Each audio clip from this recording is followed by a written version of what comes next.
warm welcome. Sincere apologies for starting behind schedule. This is the primetime news on MITV, reaching you this Sunday, the 2nd day of April 2017. Straight to the headlines.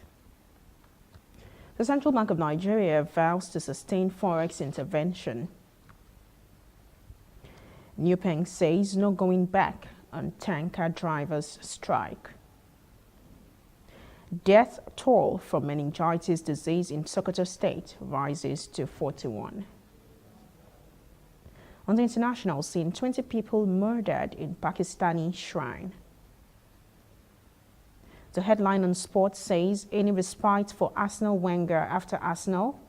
Manchester City 4-goal thriller ends in draw. Sincere apologies once again for coming behind schedule. This is the primetime news on MITV. A warm welcome to our viewers in Nigeria and across the continent of Africa. I am Wofai Samuel. The Central Bank of Nigeria, CBN, has reiterated its determination to sustain the provision of foreign exchange with a view to ensuring liquidity in the market and enhancing accessibility and affordability for genuine end users. The Apex Bank's acting director, Corporate Communications, Isaac Okorafor, in a statement on Sunday said the bank wants to disabuse the notion by market speculators that it wouldn't be able to sustain its forex intervention. He said that the bank would again early this week inject more foreign exchange forex into the market, leading to a further weakening of the dollar. Okorafor warned commercial banks and other jailers to desist from sabotaging the efforts aimed at making life easier for foreign exchange earned users. Still discussing issues around the economy, the newly licensed Development Bank of Nigeria has disclosed its support to ensuring that financing of 20,000 micro, small and medium enterprises within the first year of its operations is very successful. Managing Director of the bank, Tony Okpanachi, made this known during a media briefing where some of the management team were unveiled by the Minister of Finance, Kemi Adeosun. He stated that the bank would be taking off its operations with a total of $1.3 billion, adding that it would also be used to provide wholesale long-term funding to small businesses across the country. The Minister of Finance, Kemi Adeosun, while shedding more light on the significance of the development bank, said the operations of the bank would be devoid of political interference, noting that the bank will have access to 396.5 billion naira.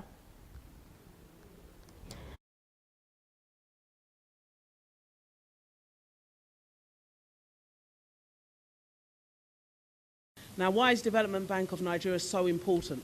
I'm sure you all know 50% of Nigeria's GDP is SME, small businesses. The majority of people who have a job work for somebody who employs 7 people or less. But even though SMEs represent 45%, actually, to be specific, of our GDP, only about 10% of them have access to any kind of bank loan. So most of them are struggling on very little capital. So we believe that by having the Development Bank of Nigeria, which is going to mobilize capital to channel specifically to micro, small and medium enterprises, we'll be able to grow that sector of the economy. The total funds available to DBNI is about $1.3 billion, which is made up of both equity and then, of course, some funds from our development partners that will on-lend. Principally, it's coming from both equity and, like I said, debt. That's the initial funding, but over time, we are going to diversify our funding base so that we sustain the model over time. And now the Nigerian Union of Petroleum and Natural Gas Workers, Nupeng, has said its petroleum tanker drivers have been mobilized to ensure that there is no movement of petroleum tankers as their nationwide strike begins on Monday. Southwest Chairman of Nupeng Lagos Council, Tokunbo Korodo, made the assertion on Sunday in Lagos. According to Korodo, all the tanker drivers have abandoned their trucks in respect of the indefinite strike, which will begin on Monday, tomorrow, unless the federal government intervenes. The chairman said the drivers were forced to down tools due to unresolved issues concerning their welfare, poor remuneration, insecurity, and bad roads. Now to issues around Nigeria's media. The question is, does the Nigerian media enjoy press freedom? Another question is, as enshrined in our constitution, to what extent does ownership affect press freedom? This, among other issues, were x-rayed at a summit on press freedom in the country. Our correspondent, Kunle Fatuki, has details of this report. Gone are the days of military government in Nigeria, when there existed a clampdown on nearly everyone who goes against the government backed by Decree 84. The media also inclusive. Nigerian press is free to some extent, okay? At least for quite some time now, we've not had problems of closure of media houses, arrest of journalists as we had during the days of the military. And the press has been able to bring out some issues that the government would have loved to keep quiet, conceal. The need for freedom for the media brought these people together at a one-day summit on press freedom, which they said is not operative even with a democratic government installed in the country since 1999. We have problems of ownership. If we take a census of media ownership in Nigeria, media owners, you find out that almost 80% of the media houses are owned by politicians, and also by friends of politicians. That you, as a practicing journalist, you cannot be rest assured that what you have written is what goes to bed, after, that comes out in the magazine publication or in the newspaper publication. These days, you find that there are other forms of harassment taking place under the political environment. So you'll see journalists frequently being charged with criminal offenses, not really for the purpose of proving that they've committed an offense, but just to punish them. So initially, they would be denied bail, remanded in custody. There are also concerns over lack of awareness by journalists on the Nigerian Press Council Act, intended to protect journalists, some of whom are victimized in the course of their legitimate duties. 10 journalists, in fact, over 10, about 12 or more now, that have died in recent times under this democratic dispensation. The NUJ must set up a body to examine why they died. There is the belief that ensuring press freedom by practitioners, the elite and the government is expected to promote democratic rule, but how this will be achieved remains to be seen in Nigeria. To Oyo State, where the government is planning to flag off a multi-purpose farm settlement scheme at Fashola village in Okorogun area of the state. Governor Abiola Ajimobi disclosed this while speaking with journalists on the outcome of his recent working visit to the Republic of Benin. State House correspondent Anu Oluwapo Morinde has the details of the story. Governor Abiola Ajimobi of Oyo State led other top government functionaries in the state to Port Novo in Benin Republic to study a multi-purpose farm owned by a Nigerian-American citizen. Upon his return, Oyo State Government House Press Corps engaged him on the lessons learned from the trip and how the visit will be beneficial to Oyo State. Every food they are eating in that place, every drink, be it water, be it sobo, be it orange juice, name it, bread, chicken, fish, anything, they were all produced there. And I just kept wondering, why is it that Nigeria were unable to do this? With that in mind, I honestly believe that what we have seen in that place must be replicated here in Oyo State. And I made the commitment, and I'm signing the agreement, that effective April 1st, Songhai Farms will come to Oyo State and start a similar project or program that they're having there now.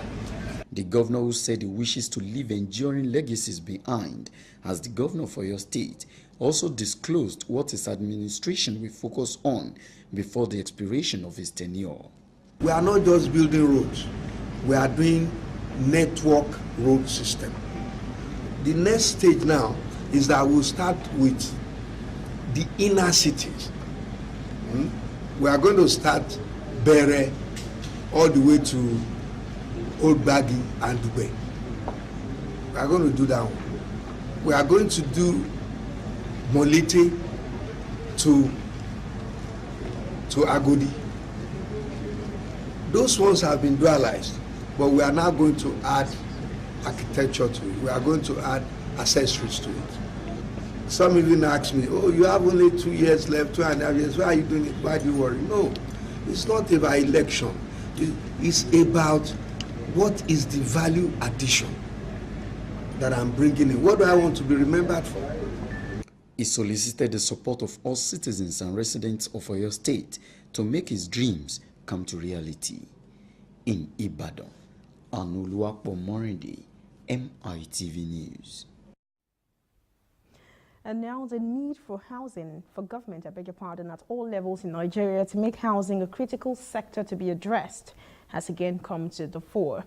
This is in view of lack of commitment to social housing for the middle and lower classes of people, as pointed out by former President of Nigerian Institution of Estate Surveyors and Valuers, Bode Adediji.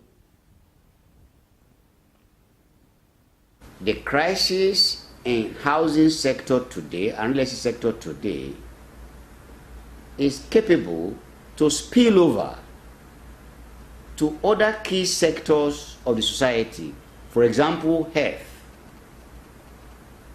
A man or a woman that is not decently housed is vulnerable to all forms of diseases and sicknesses. So it's like penny wise, pound foolish. If you like, pump millions of dollars into health sector. If the environment under which people who are to benefit from such health provision is not ideal, not decent, you have a problem. Developments, the shortfall of knowledge of the job and training among carpenters, bricklayers and other indigenous artisans in the building construction industry in Nigeria is indeed a major issue that must be urgently addressed. Towards this direction, the Lagos State chairman of the Nigerian Institute of Building, NIOB, Adenike, explained that the state government and professional builders are taking necessary measures to correct this inefficiency. And now from Edo State.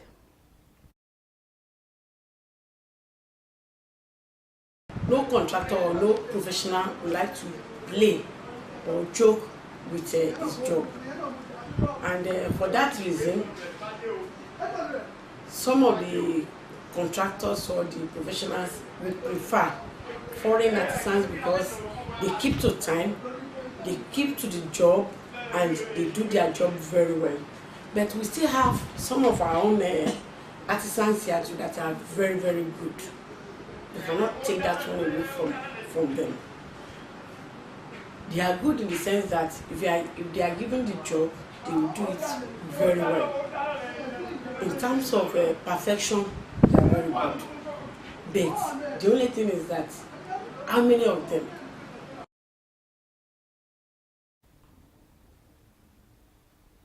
Talking solid minerals, from Edo State comes this report that the Nigerian Security and Civil Defense Corps, NSCDC, has expressed the readiness of its command to clamp down on illegal miners in the state. The state commandant of the Corps, Makinde Ayinla, said this in a meeting with officials of the Ministry of Mines and Steel Development and stakeholders in Benin, the Edo state capital. Ayinla said that the command has given enough time to all operators to regularize their documents, operating licenses, royalty payments, and environmental impact assessment, EIA.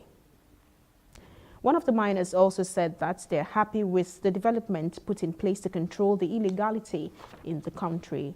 While miners in Edo State pledged their readiness to work with NSCDC to fish out those miners who float the law, the others said they're fully in support of the law and regulation. Talking health, the death toll as a result of the meningitis epidemic in Sokoto State has now risen to 41. The Commissioner of Health, Dr. Balarabi Kakali, disclosed this to newsmen in Sokoto on Sunday when he gave an update on the state of high alert declared by the state government on March 20th. He said that the deaths were mostly recorded out of the nearly 600 clinically confirmed cases of meningitis in the 8 worst-hit local government areas in the state. They are Raba, Kebe, Tureta, Gada, Dunje, Shuni, Wamako, Kwari, Budinga, Dange. Kakali said the epidemic was caused by the type C strain of meningitis and not the type A strain, which the people of the state had hitherto developed immunity for. A bit of entertainment. Juju maestro Chief Ebenezer Obey will clock 70 years on Monday tomorrow. Obey, who is known for several evergreen songs in the mid-70s and 80s, later migrated into gospel songs. MITV News takes it up from here.